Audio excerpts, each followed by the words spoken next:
Bonjour, bienvenue sur Objectif Math. Dans cet exercice, on demande de simplifier l'expression de la fonction f qui a x réel associe arctangente de cosinus de x divisé par 1 moins sinus de x. Et enfin d'en donner une représentation graphique. Vous devriez maintenant mettre la vidéo sur pause et chercher à résoudre l'exercice par vous-même. Comme la fonction arctangente est définie sur R, et que l'ensemble des solutions de l'équation sinus de x égale 1 est l'ensemble des nombres pi sur 2 plus 2kπ k variant dans z, on obtient l'ensemble de définitions de f que l'on note D. Soit alors x un élément de D.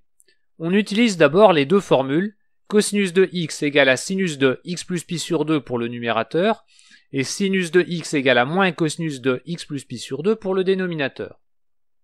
Ensuite, pour le numérateur, on utilise la formule sinus de 2a égale à 2 fois sinus de a fois cosinus de a, et pour le dénominateur, on utilise la formule 1 plus cosinus de 2a égale à 2 fois cosinus au carré de a.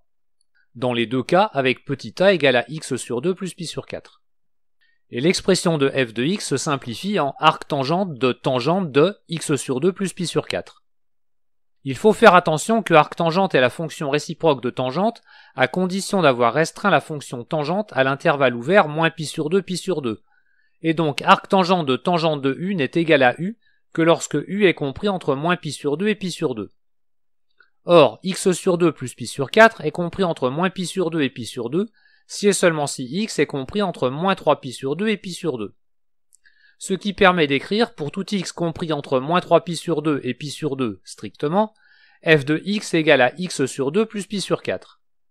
D'autre part, avec l'expression initiale de f, il est facile de vérifier que f est 2π périodique.